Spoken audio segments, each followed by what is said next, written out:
Hi all, learn with പുണ്ണിയിലെ പുതിയൊരു വീഡിയോയിലേക്ക് എല്ലാവർക്കും സ്വാഗതം. നമ്മളിന്ന് ഡിസ്കസ് ചെയ്യാൻ പോകുന്ന അസസ്മെന്റിന്റെ സ്ക്രിപ്റ്റ് ആണ് കേട്ടോ. അപ്പോൾ ആദ്യം അസസ്മെന്റ് പഠിപ്പിക്കുമ്പോൾ എല്ലാവരും പഠിപ്പിക്കുന്നത് എന്താ, അസസ്മെന്റ് ചെയ്യുക അല്ലെങ്കിൽ ന്യൂസ് ചാർട്ട് ഫില്ല് ചെയ്യുക എന്നൊക്കെയാണ് അല്ലേ. അപ്പം നമുക്ക് എല്ലാവർക്കും ഉണ്ടാകുന്ന ഒരു കോമൺ ആയിട്ടുള്ള ഡൗട്ടാണ്, ഇതെങ്ങനെ സ്റ്റാർട്ട് ചെയ്യും, അല്ലെ ഇത് ഞാൻ എന്തൊക്കെയാണ് അവിടെ ചെന്ന് നിന്ന് പറയേണ്ടത്, ഇതെങ്ങനെ പറയും, ഇതിനൊരു ബാക്ക്ഗ്രൗണ്ട് അല്ലെങ്കിൽ ഒരു സ്ക്രിപ്റ്റ് ഉണ്ടോ എന്നുള്ളതാണ് എല്ലാവരും നോക്കുന്നത് അല്ലേ. എൻ്റെയും ഏറ്റവും കൂടുതൽ ഡൗട്ട് അതായിരുന്നു. അപ്പോൾ എല്ലാവരും അസസ്മെന്റ് പഠിപ്പിക്കുമ്പോൾ ആദ്യമേ എയർവേ, ബ്രീത്തിങ്, റെസ്പിറേഷൻ അങ്ങനെ ഈ അസസ്മെന്റിലാണ് കോൺസെൻട്രേറ്റ് ചെയ്ത് പോകുന്നത്. പക്ഷെ നമുക്കൊരു ചിന്ത ഉണ്ടായിരിക്കും, നമ്മൾ സെന്റൻസുകൾ ഉണ്ടാക്കി പറയണോ, അല്ലെങ്കിൽ നമ്മൾ ഉണ്ടാക്കി പറയുന്ന സെന്റൻസുകളൊക്കെ കറക്റ്റ് ആയിരിക്കും, എല്ലാത്തിനെയും കവർ ചെയ്യുമോ എന്നൊക്കെ ഒരു ഡൗട്ട് ഉണ്ടാവും. അപ്പം അത്യാവശ്യം എല്ലാം കവർ ആവുന്ന, മീൻസ് എല്ലാ പോയിന്റുകളും കവർ ആവുന്ന ഒരു അത്യാവശ്യം ഓക്കെ ആയിട്ടുള്ളൊരു സ്ക്രിപ്റ്റാണ് എൻ്റെ കയ്യിൽ ഇപ്പോൾ ഉള്ളത്. നമ്മൾ പഠിക്കുന്ന സ്റ്റുഡൻസിനെല്ലാം ആ സ്ക്രിപ്റ്റാണ് കൊടുക്കുന്നത്. അപ്പോൾ ആ ഒരു സ്ക്രിപ്റ്റാണ് ഞാൻ ആദ്യം പറഞ്ഞു തരാൻ പോകുന്നത്. അപ്പം നിങ്ങൾക്ക് ഉറപ്പായിട്ടും ഈ സ്ക്രിപ്റ്റ് യൂസ് ചെയ്യാം അസസ്മെന്റിനും മറ്റുള്ള ഇൻട്രൊഡക്ഷൻസ്, മറ്റുള്ള പ്രൊസീജിയേഴ്സിൽ പോകുമ്പോഴുള്ള ഇൻട്രൊഡക്ഷനൊക്കെ ആയിട്ട് ഈ സ്ക്രിപ്റ്റ് തന്നെ യൂസ് ചെയ്യാവുന്നതാണ്. അപ്പം ഞാൻ ആദ്യം സ്ക്രിപ്റ്റ് എക്സ്പ്ലെയിൻ ചെയ്ത് കാണിക്കാം. അപ്പം ഞാൻ ഇങ്ങനെ നോട്ട്സ് പോലെ ഇതിനകത്ത് കാണിക്കുന്നുണ്ടാവും, നിങ്ങൾക്ക് എഴുതിയെടുത്ത് പഠിക്കാവുന്നതാണ്. അതിനുശേഷം ഞാൻ സ്ക്രിപ്റ്റ് പറയുന്ന പോലെ ആക്ട് ചെയ്ത് കാണിക്കാം, എങ്ങനെയാണ് പറയുന്നത്. OSCEയിൽ ഫസ്റ്റ് അസസ്മെന്റ് സ്റ്റേഷനിൽ നമ്മൾ കയറി ചെന്ന് നിൽക്കുകയാണ്, നിന്നിട്ട് ആദ്യം പറഞ്ഞു തുടങ്ങുന്നത് എങ്ങനെയാണ്, പറയുന്നത് എങ്ങനെയാണെന്ന് ആക്ട് ചെയ്തും കാണിക്കുന്നുണ്ട് കേട്ടോ. അപ്പോൾ ഫസ്റ്റ് ഞാൻ സ്ക്രിപ്റ്റ് എക്സ്പ്ലെയിൻ ചെയ്യുകയാണ്. അപ്പം നല്ലപോലെ മനസ്സിലാക്കിയാൽ നമുക്ക് ബൈ ഹാർട്ട് ചെയ്യാൻ പറ്റും പെട്ടെന്ന്. ബൈ ഹാർട്ട് ചെയ്യുന്നതാണ് നല്ലത്. കാരണം ഇൻട്രൊഡക്ഷൻ സ്ക്രിപ്റ്റ് ബൈ ഹാർട്ട് ചെയ്ത് കഴിഞ്ഞുള്ള ഗുണം, നമ്മൾ ബൈ ഹാർട്ട് ചെയ്തു, പിന്നെ നമ്മൾ പ്രാക്ടീസ് ചെയ്യുമ്പോൾ ഇത് പറഞ്ഞ് പഠിച്ചു കഴിഞ്ഞാൽ നമ്മൾ OSCEക്ക് ചെന്ന് നിൽക്കുമ്പോൾ നമുക്കൊരു സ്റ്റാർട്ടിങ് ട്രബിളിൻ്റെ ഒരു പ്രശ്നം വരത്തില്ല. കാരണം നമ്മൾ ഓൾറെഡി പഠിച്ചു വെച്ചേക്കും നമുക്ക് എന്താണ് തുടങ്ങേണ്ടതെന്ന് അല്ലേ. അപ്പോൾ അത് വെച്ചെങ്കിൽ നമ്മൾ സ്റ്റാർട്ട് ചെയ്യുകയാണ്, ഓൾറെഡി കാണാൻ പഠിച്ചു വെച്ചുകൊണ്ട് സ്റ്റാർട്ട് ചെയ്യുകയാണ്. അപ്പോൾ നമുക്ക് വേർഡ്സ് വെച്ച് ഗ്രാമർ വെച്ചിട്ട് സെൻറ്റൻസ് ഉണ്ടാക്കി ഫ്രെയിം ചെയ്ത് പറയേണ്ട ആവശ്യമില്ല. ഓൾറെഡി നമ്മൾ പഠിച്ചു വെച്ചേക്കുന്നതുകൊണ്ട് നല്ല കോൺഫിഡൻ്റ് ആയിട്ട് ഒരു പോയിന്റ് മിസ്സാവാതെ ചടപടേന്ന് പോയിന്റ്സ് വരും, നമുക്ക് നന്നായിട്ട് ഇൻട്രൊഡ്യൂസ് ചെയ്യാൻ പറ്റും. അപ്പോൾ ഇൻട്രൊഡക്ഷനാണ് ഫസ്റ്റ് ഇംപ്രഷൻ അല്ലേ. OSCE എക്സാമിന് കയറുമ്പോൾ എക്സാമിനർ ആദ്യം നമ്മൾ നോക്കുന്നത് നമ്മുടെ ഫസ്റ്റ് ഇൻട്രൊഡക്ഷൻ ആയിരിക്കും. ആദ്യം പ്രൊസീജിയേഴ്സ് കിട്ടിയാലും ആദ്യം അസസ്മെന്റ് കിട്ടിയാലും നമ്മളെങ്ങനെ ഇൻട്രൊഡ്യൂസ് ചെയ്യുന്നുണ്ട്, കാര്യങ്ങളൊക്കെ എങ്ങനെ ചെയ്യുന്നുണ്ടെന്നാണ് ഫസ്റ്റ് നോക്കുന്നത് അല്ലേ. ഫസ്റ്റ് ഇംപ്രഷൻ ക്രിയേറ്റ് ചെയ്യാൻ വേണ്ടി ഇൻട്രൊഡക്ഷൻ പഠിച്ചിട്ട് പോകുന്നതാണ് എപ്പോഴും ബെറ്റർ. അപ്പോൾ നമുക്ക് ഇൻട്രൊഡക്ഷൻ്റെ സ്ക്രിപ്റ്റ് ഞാൻ ആദ്യം എക്സ്പ്ലെയിൻ ചെയ്തു തരാം. അപ്പോൾ നമുക്ക് വീഡിയോ ഡീറ്റെയിൽ ആയിട്ട് നോക്കാം. Welcome to the video.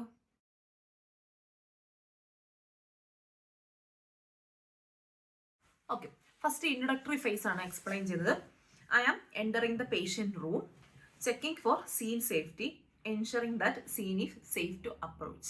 അപ്പോൾ ഞാൻ റൂമിലേക്ക് എൻ്റർ ചെയ്യുകയാണ്. അപ്പോൾ അതിൻ്റെ അർത്ഥം ഞാൻ റൂമിലേക്ക് എൻ്റർ ചെയ്യണം. I am entering the room, checking for scene safe അല്ലേ. സീൻ സേഫ് ആണോ എന്നാണ് അത് നോക്കുന്നത്. അപ്പോൾ ഏതൊരു നേഴ്സും എപ്പോൾ ഒരു പേഷ്യൻ്റെ റൂമിലേക്ക് അല്ലെ പേഷ്യൻ്റെ അടുത്തേക്ക് അപ്രോച്ച് ചെയ്യുമ്പോഴും ആദ്യം നോക്കുന്നത് സീൻ സേഫ് ആണോ എന്ന് അല്ലേ. ആ സീൻ അവിടെ സേഫ് ആണോ, പേഷ്യൻ്റെ വീഴറായി ബെഡിൻ്റെ അറ്റത്ത് കിടക്കുവാണോ, അങ്ങനെ എന്തെങ്കിലും റിസ്ക് ഫാക്ടേഴ്സ് ഉണ്ടോ, എന്തെങ്കിലും ചാർജർ കേബിളുകൾ അവിടെ കിടപ്പുണ്ടോ, വാട്ടർ ഉണ്ടോ, വെറ്റ് ഫ്ലോർ ആണോ, അവിടെ എന്തെങ്കിലും റിസ്ക് ഉണ്ടോ എന്നാണ് ആദ്യം നമ്മളൊരു സീൻ കാണുമ്പോൾ നോക്കണം അല്ലെ. സീൻ സേഫ് ആണോ എന്നുള്ളതാണ്. അല്ലെങ്കിൽ നടക്കുന്ന വഴിയിൽ എന്തെങ്കിലും ഒബ്സ്ട്രക്ഷൻ ഉണ്ടോ, അങ്ങനെ സീൻ സേഫ് ആണോ എന്നാണ് ആദ്യം നോക്കുന്നത്. അപ്പോൾ അത് തന്നെ നമ്മൾ പറയണം. നമ്മൾ ആക്ച്വലി വർക്ക് ചെയ്യുന്ന സമയത്ത് നമ്മൾ ഇതൊക്കെ മനസ്സിൽ ചിന്തിച്ച് നോക്കിയാൽ മതി. പക്ഷെ OSCEയിൽ നമ്മൾ ഇതൊക്കെ നോക്കുന്നുണ്ടെന്ന് എക്സാമിനറിനെ അറിയിക്കാൻ വേണ്ടിയിട്ട് നമ്മളാണ് ഇതൊക്കെ ഉറക്കെ പറയാണ് ചെയ്യുന്നത്. I am entering the room, checking for scene is safe to approach, അല്ലെങ്കിൽ checking for scene safety, ensuring scene is safe to approach, closing the curtains and door to protect privacy and dignity of the patient. പേഷ്യൻറ്റിൻ്റെ പ്രൈവസിയും ഡിഗ്നിറ്റിയും keep ചെയ്യാൻ വേണ്ടി, protect ചെയ്യാൻ വേണ്ടിയിട്ടും നമ്മൾ ഡോഴ്സും കർട്ടൻസും ഒക്കെ ക്ലോസ് ചെയ്യും അല്ലേ. ഡോഴ്സും കർട്ടൻസും ക്ലോസ് ചെയ്തിട്ട് പിന്നാണ് നമ്മൾ ബാക്കി കാര്യങ്ങൾ സ്റ്റാർട്ട് ചെയ്യുന്നത്. ആദ്യം പ്രൈവസി. അപ്പോൾ ആദ്യം റൂമിൽ എൻ്റർ ചെയ്യുന്നു, റൂമിൽ എന്തെങ്കിലും റിസ്ക് ഉണ്ടോ എന്ന് നോക്കുന്നു, പ്രൈവസി കൊടുക്കുന്നു. Okay. Doing hand hygiene according to 7 steps of WHO. അപ്പോൾ WHOൻ്റെ ഇതനുസരിച്ച് നമ്മൾ ഹാൻഡ് ഹൈജീൻ ചെയ്യുകയാണ് അല്ലേ. അപ്പോൾ ആദ്യം എന്താണ്, 5 moments ഓഫ് ഹാൻഡ് ഹൈജീൻ ഓർക്കണം ബിഫോർ അപ്രോച്ചിങ് എ പേഷ്യൻറ്റ്. ഒരു പേഷ്യൻറ്റിനെ അപ്രോച്ച് ചെയ്യാൻ പോകാം, നമ്മൾ അവരുടെ അടുത്തോട്ട് പോകും. അപ്പോൾ നമ്മൾ വേറൊരു പേഷ്യൻ്റെ റൂമിൽ നിന്നായിരിക്കും ഇറങ്ങി വന്നേക്കുന്നത് അല്ലേ. അപ്പോൾ നമ്മൾ അടുത്തൊരു പേഷ്യൻ്റെ അടുത്തേക്ക് പോവുകയാണ്. അപ്പോൾ അതിന് മുമ്പ് ആദ്യം ഹാൻഡ് ഹൈജീൻ ചെയ്തിട്ട് അവരുടെ അടുത്ത് ചെല്ലാവും. കാരണം ഇനി അടുത്ത് ചെന്നിട്ട് നമുക്ക് ID ബാൻഡ് പിടിക്കാനുണ്ട്, അല്ലെങ്കിൽ പേഷ്യൻ്റ് ഒന്നും ഇരിക്കാതെ നമ്മളൊന്ന് തൊട്ടൊന്ന് ഹലോ എന്നൊക്കെ ഒന്ന് കാണിക്കുന്നുണ്ട് അല്ലെ. പേഷ്യൻറ്റ് ടച്ച് ചെയ്യാൻ പോകും. ബിഫോർ ടച്ചിങ് ദ പേഷ്യൻറ്റ് നമ്മൾ ഹാൻഡ് ഹൈജീൻ ചെയ്യണം. അപ്പോൾ ഹാൻഡ് ഹൈജീൻ ചെയ്യുന്നു. Okay, hand hygiene, I am doing hand hygiene എന്ന് പറഞ്ഞിട്ട് ജെല്ല് എടുത്ത് കയ്യിൽ ആഡ് ചെയ്ത് കയ്യിലെ എല്ലാ സ്റ്റെപ്സും ചെയ്യുന്നു. അപ്പോൾ എല്ലാവരും ഹാൻഡ് ഹൈജീൻ്റെ സ്റ്റെപ്സ് നന്നായിട്ട് കാണാൻ പഠിച്ചിരിക്കണം, പ്രാക്ടീസ് ചെയ്തിരിക്കണം കേട്ടോ. ഹാൻഡ് ഹൈജീൻ്റെ സ്റ്റെപ്സ് അത്രയും ചെയ്ത് കഴിഞ്ഞാൽ നമുക്ക് പേഷ്യൻറ്റിനെ അപ്രോച്ച് ചെയ്യും. അപ്പോൾ നമ്മൾ ഇൻട്രൊഡ്യൂസ് ചെയ്യണം. Myself, hello, my name is Punya, one of the registered nurse working or attending you today, അല്ലെങ്കിൽ വർക്കിംഗ് ഇൻ ദിസ് യൂണിറ്റ് എന്ത് വേണമെങ്കിലും നിങ്ങൾക്ക് പറയാം. Attend you today. Can you please tell me your good name and date of birth. അപ്പോൾ നിങ്ങളുടെ പേരും date of ബർത്തും പറയാമോ. അപ്പോൾ പേഷ്യൻ്റ് എന്താണെന്ന് വെച്ചാൽ അല്ലെങ്കിൽ ആക്ടർ എന്താണെന്ന് വെച്ചാൽ അവരുടെ പേരും ഡേറ്റ് ഓഫ് ബർത്തും നമ്മളോട് പറയും. അപ്പോൾ നമുക്ക് പറയാം, can I confirm your details with your ID badge. നിങ്ങളുടെ ID ബാൻഡുമായിട്ട് ഞാനൊന്ന് ക്രോസ് ചെക്ക് ചെയ്തോട്ടെ എന്ന് പറഞ്ഞിട്ട് പേഷ്യൻ്റെ കയ്യിലോട്ട് ID ബാൻഡ് നോക്കിയിട്ട് പേരും ഡേറ്റ് ഓഫ് ബർത്തും വായിക്കുക ഉറക്കെ കേട്ടോ. ഫോർ എക്സാമ്പിൾ പേഷ്യൻ്റെ പേര് റോസ് എന്നാണെങ്കിൽ റോസ് ഇന്ന ഡേറ്റ് ഓഫ് ബർത്ത് എന്ന് പേരും ഡേറ്റ് ഓഫ് ബർത്തും വായിക്കുക കേട്ടോ. 2 IDs ആണ് പറയുന്നത്. നിങ്ങൾക്ക് വേണം 3 IDs ചെയ്യാം.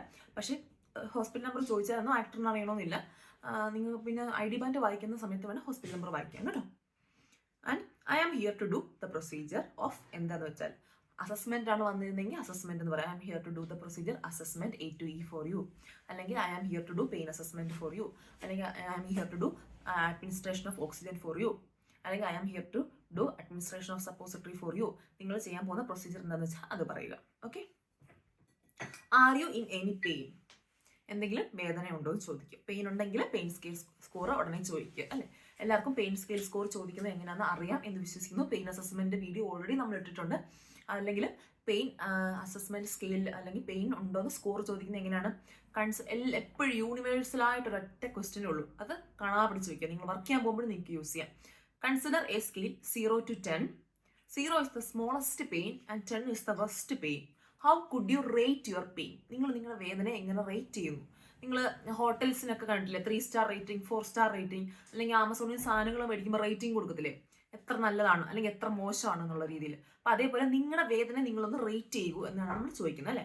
നമുക്ക് തെർമോമീറ്റർ ഉണ്ടെങ്കിൽ ടെമ്പറേച്ചർ അളന്ന് നോക്കാം, 38 ഡിഗ്രി ഉണ്ട് അല്ലേ എന്ന്. പക്ഷെ ഒരാളുടെ വേദന അളക്കാൻ എന്തെങ്കിലും മാർഗമുണ്ടോ? ഇല്ല. അത് അവർക്ക് മാത്രമേ പറയാനൊക്കത്തുള്ളൂ. അപ്പോൾ നമ്മൾ ആ സ്കെയിൽ ഒരു കൺസിഡർ ചെയ്യുക. ഒരു സ്കെയിലിൽ 0 to 10, 0 is the smallest pain and 10 is the worst pain. How could you rate your pain എന്ന് ചോദിക്കും. അപ്പോൾ അവരനുസരിച്ച് 3 7 8 ഒക്കെ പറയും കേട്ടോ. അപ്പോൾ ചില പേഷ്യൻസ് കൂട്ടി പറയും 9 എന്നൊക്കെ പറയും. അപ്പോൾ നമ്മളിങ്ങനെ പറയണം 10 means cutting your head, 0 means like and biting, ഉറുമ്പ് കടിക്കുന്നു, അങ്ങനെയൊക്കെ നിങ്ങൾക്ക് എക്സാമ്പിൾ ആക്കി പറയാം കേട്ടോ. അപ്പോൾ അവർക്ക് അതിൻ്റെ സീരിയസ് മനസ്സിലാക്കിയിട്ട് അവർ അവരുടെ വേദന, ഇപ്പോൾ വയറുവേദന കൊണ്ട് വന്ന പേഷ്യൻ്റ് 9 സ്കോർ പറഞ്ഞാൽ നമ്മുടെ അവസ്ഥ എന്തായിരിക്കും. നമുക്ക് അത്രയും വലിയ പെയിൻ കില്ലർ ഒന്നും കൊടുക്കാൻ പറ്റില്ല അല്ലേ. അപ്പോൾ അങ്ങനെയൊക്കെ എക്സ്പ്ലെയിൻ ചെയ്ത് കൊടുത്ത് സ്കോർ അവരെ കൊണ്ട് അവർക്ക് മനസ്സിലാക്കി കൊടുത്ത് സ്കോർ പറയിപ്പിക്കുക. അതാണ് വർക്ക് ചെയ്ത സാഹചര്യത്തിൽ. OSCE സാഹചര്യത്തിലോട്ട് വരുമ്പോൾ 0 to 10 ചോദിച്ചിട്ട് how could you rate your pain എന്ന് ചോദിച്ചാൽ മതി കേട്ടോ. അപ്പോൾ പെയിൻ ചോദിക്കുക. പെയിൻ ഉണ്ടെന്ന് പറയുകയാണെങ്കിൽ ഉടനെ സ്കെയിൽ സ്കോർ ചോദിക്കുക കേട്ടോ. ഇല്ലെങ്കിൽ പെയിൻ ഇല്ലെന്ന് പറഞ്ഞാൽ ഓക്കെ പറഞ്ഞിട്ട് കണ്ടിന്യൂ ചെയ്യുക. Do you have any allergies. അത് മസ്റ്റാണ്. നിങ്ങൾക്ക് എന്തെങ്കിലും അലർജി ഉണ്ടോ. അപ്പോൾ അവർ അലർജി ഉണ്ടെങ്കിൽ ഉണ്ടെന്ന് പറയും, ഇല്ലെങ്കിൽ ഇല്ലെന്ന് പറയും. അലർജി ഉണ്ടെങ്കിൽ നമുക്ക് എന്ത് പറയാം, I can confirm that you are wearing a red ID band. ID band red ആണെങ്കിൽ അലർജി ഉണ്ട്, ID ബാൻഡ് വൈറ്റ് ആണെങ്കിൽ അലർജി ഇല്ല. അത് എവിടെയെങ്കിലും എഴുതി മേടിച്ച് പഠിച്ചോണം കേട്ടോ. ID ബാൻഡ് വൈറ്റ് ആയിരിക്കും അലർജി ഇല്ലാത്ത പേഷ്യൻറ്റിന്. പിന്നെ the procedure will take another 50 minutes. Do you need to use the toilet now. ഈ പ്രൊസീജിയർ 50 minutes അല്ലെങ്കിൽ 20 minutes എടുക്കും. നിങ്ങൾക്ക് ടോയ്ലറ്റിൽ പോകണോ അല്ലെങ്കിൽ നിങ്ങൾക്ക് വേറെ എന്തെങ്കിലും ആവശ്യമുണ്ടോ എന്ന് ചോദിക്കുക. അല്ലാതെ നമ്മൾ പ്രൊസീജിയർ തുടങ്ങി ഡ്രസ്സിങ്ങിനിടയ്ക്ക് ടോയ്ലറ്റിൽ പോകണമെന്ന് പറഞ്ഞാൽ പറ്റത്തില്ലല്ലോ. അപ്പോൾ അതുകൊണ്ട് മുൻകൂട്ടി നമ്മൾ ചോദിക്കുക. Are you comfortable in this position. നിങ്ങൾ ഈ പൊസിഷനിൽ ഇപ്പോൾ കംഫർട്ടബിൾ ആണോ. ആക്ടർ മിക്കവാറും ചെയറിലിരിക്കുമായിരിക്കും കേട്ടോ. അല്ലെങ്കിൽ ഡമ്മി ആണെങ്കിലും മാനിക്കനാണെങ്കിലും, ഞാൻ ഈ ഡമ്മി എന്ന് പറയുന്നുണ്ടോന്ന് തോന്നുന്നത്, മാനിക്കനാണെങ്കിലും കട്ടിലയിലിരിക്കുമായിരിക്കും. നമ്മൾ ചോദിക്കുക ഈ പൊസിഷനിൽ കംഫർട്ടബിൾ ആണോ.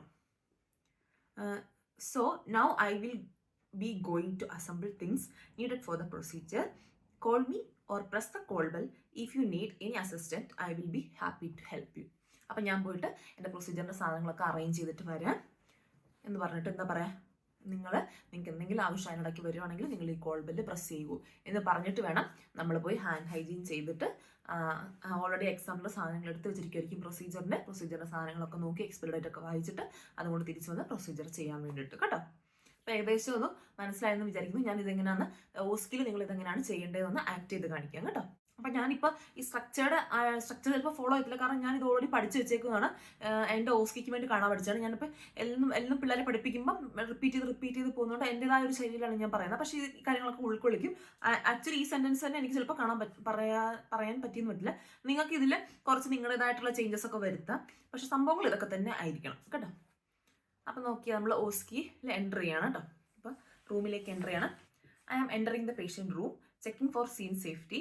Scene is safe to approach and providing privacy. I am pulling the curtains and doors to provide privacy for my patient and doing hand hygiene according to WHO standards and performing hand hygiene and approaching the patient. Hello, my name is Punya, one of the registered nurse working in this unit. I am here to do a procedure assessment A to E for you. Are you okay for that? Yes. Can you please tell me your good name and date of birth? Hello Punya. My name is Mark Anthony and my date of birth is 10th of June 1992. Thanks for the response. I am here to do A to E assessment as I explained. Can I please check with your ID band? Yeah, sure. Patient name is Mark Anthony and date of birth is 10th of June 1992. Yeah, it's correct. Thanks. Do you have any allergies? Punya, I'm allergic to pencil. Pencil. Okay, I can confirm that you are wearing a red ID band and I am assuring I will not give any penicillin containing substance to you. Okay? Oh, so thank you. And the procedure will take nearly 20 minutes. So, are you comfortable in this position? Yes. And do you need any toilet now? I think no. It's Yeah, okay, because, fine. Because it will take 20 minutes. That's why. It's okay. It's okay. Thanks. And do you have any pain at the moment? Yeah, I do have. Okay. What kind of pain? Where is your pain? Okay, I'm having a headache. Headache. Okay. And consider a scale. 0 is the smallest pain and 10 is the worst pain. How could you rate your pain? So what if I tell you I'm having a pain of 8? 8. Okay, I can understand you're in pain, but consider 0 is the smallest, very smallest, like a pricking a needle, and 10 is cutting your head, like that pain. How could you rate your pain? Oh, in that way, maybe I will rate my pain around 5 or 6. Okay, 5 as okay. You're experiencing headache and the score is 5. Okay, I can understand you're in agony. Don't worry. After this assessment, I'll get you some painkiller. Okay, are you ready for the assessment? Yeah, thank you. Yeah, yes. Okay, I'll go and arrange things for the procedures and I'll come back to you, okay? And meanwhile, if you need anything, please kindly press the buzzer. I am happy to help you. Oh, thank you. So nice of you. Thank you. So, ഇപ്പോൾ നമ്മൾ കാണിച്ചത് ഒരു scenario ആണ്. അപ്പോൾ ഇത് അത്രയ്ക്കും കൂടെ perfect ഒന്നും ആയിട്ടില്ല, പക്ഷേ ഇതുപോലെയായിരിക്കും ഏകദേശം നിങ്ങളൊരു ഇൻട്രൊഡക്ഷൻ അല്ലെങ്കിൽ ഒരു ഇനീഷ്യൽ ഒരു കോൺവെർസേഷൻ പോകേണ്ടത് ഇങ്ങനെയായിരിക്കും. ഇപ്പോൾ ഇത് അസസ്മെന്റിന്റെ വെച്ചാണ് ഞാൻ കാണിച്ചത്. ഇതേപോലെ നിങ്ങൾക്ക് ബാക്കിയുള്ള പ്രൊസീജിയേഴ്സ് എല്ലാം ഇങ്ങനെയാണ്. അത്യാവശ്യം മെഡിക്കേഷൻ അഡ്മിനിസ്റ്റർ ചെയ്യുന്ന പ്രൊസീജിയേഴ്സ് ഒക്കെ ഇങ്ങനെയായിരിക്കും നിങ്ങൾ പേഷ്യൻ്റ് ആയിട്ടുള്ള ഡിസ്കഷൻ പോകുന്നത്. പിന്നെ ആക്ടർ ചിലപ്പോൾ കുറച്ച് കൂടുതൽ നിങ്ങളുമായിട്ട് കമ്മ്യൂണിക്കേറ്റ് ചെയ്യാൻ ചാൻസ് ഉണ്ട്. അപ്പോൾ ഞാൻ പഠിച്ചു വെച്ചിരിക്കുന്ന ഇൻട്രൊഡക്ഷൻ എളുപ്പം എനിക്ക് തീർക്കണമല്ലോ എന്ന് വിചാരിച്ച് ചെറുപ്പം അങ്ങ് പോകല്ലേ. അത്യാവശ്യം നാച്ചുറൽ ആക്കാൻ നോക്കുക. നമ്മൾ കാണാൻ പഠിച്ചൊരു ഫീൽ അവർക്ക് ഉണ്ടാക്കിയാൽ കുറച്ച് നാച്ചുറൽ ആക്കുക. പിന്നെ ആക്ടർ പറയുന്ന കാര്യങ്ങൾ മനസ്സിലാവുന്നില്ലെങ്കിൽ don't worry, you can tell. ചിലപ്പം നിങ്ങളിപ്പം നാട്ടിൽ നിന്ന് പോയിട്ട് വരുന്ന പിള്ളേരാണെങ്കിൽ നാട്ടിൽ നിന്ന് ഇങ്ങോട്ട് വന്നതേ ഉള്ളൂ, വന്നിട്ട് 1-2 മാസമായി കാണത്തേ ഉള്ളൂ. ചിലപ്പോൾ അവർ പറയുന്നത് കുറച്ച് സ്പീഡിലാണെങ്കിൽ നമുക്ക് മനസ്സിലാവത്തില്ല. അത് ടോട്ടലി അണ്ടർസ്റ്റാൻഡബിൾ ആണ്. നിങ്ങൾ നാണക്കേടൊന്നും വിചാരിക്കണം. ഞാൻ ഒയിറ്റൊക്കെ എഴുതിയിട്ട് വന്നിട്ട് എനിക്ക് മനസ്സിലാവുന്നില്ലെന്ന് പറഞ്ഞാൽ അവരെന്ത്, ഞാൻ അങ്ങനെയൊക്കെ ചിന്തിച്ചിട്ടുണ്ട് കേട്ടോ. അപ്പോൾ അതുകൊണ്ട് അങ്ങനെയൊന്നും വിചാരിക്കേണ്ട.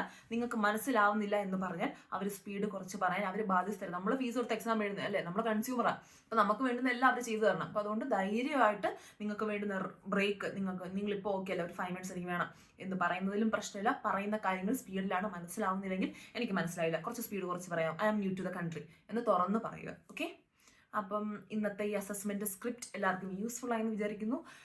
OSCE പഠിച്ചു തുടങ്ങുമ്പോൾ ആദ്യമേ ഇൻട്രൊഡക്ഷനൊക്കെ നന്നായിട്ട് പഠിക്കുക. ഇൻട്രൊഡക്ഷൻ കാണാൻ പഠിക്കുന്നതിനൊപ്പം കണ്ണാടിയിൽ നോക്കി കണ്ണാടിയുടെ ഫ്രണ്ടിൽ ചെന്നിരുന്ന് ഇൻട്രൊഡ്യൂസ് ചെയ്ത് പഠിക്കുക. അത് നിങ്ങളുടെ സെൽഫ് കോൺഫിഡൻസ് നന്നായിട്ട് ബൂസ്റ്റ് ചെയ്യും. കാരണം നിങ്ങൾ മറ്റുള്ളവരുടെ മുന്നിൽ നിന്ന് പറയുമ്പോൾ അവരെങ്ങനെയാണ് നിങ്ങളെ കാണുന്നതെന്ന് നിങ്ങൾക്ക് കണ്ണാടിക്കകത്ത് കാണാൻ പറ്റും അല്ലേ. കണ്ണാടി നോക്കി നന്നായിട്ട് പ്രസന്റ് ചെയ്ത് പഠിക്കുക. അപ്പം നിങ്ങളുടെ ഇൻട്രൊഡക്ഷൻ നല്ല അടിപൊളിയാവും. ആദ്യമേ നമ്മൾ ചെന്ന് കയറുമ്പോൾ ചെയ്യുന്ന കാര്യം ഇൻട്രൊഡക്ഷനാണ്. അത് നന്നായിട്ട് പഠിച്ചിട്ട് പോവുക. വീഡിയോ എല്ലാവർക്കും യൂസ്ഫുൾ ആയെന്ന് വിചാരിക്കുന്നു.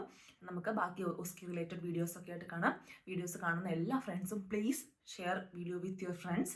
നിങ്ങളുടെ കെയർ ഹോമിൽ കൂടെ വർക്ക് ചെയ്യുന്ന കൊളീഗ്സിന്, നിങ്ങളുടെ നാട്ടിലുള്ള OIT പഠിക്കുന്നവർക്കൊക്കെ അയച്ചു കൊടുക്കുക. എല്ലാവർക്കും യൂസ്ഫുൾ ആകട്ടെ. Thanks for watching. നമുക്ക് അടുത്തടുത്ത വീഡിയോസിലൂടെ കാണാം. Bye bye, see U.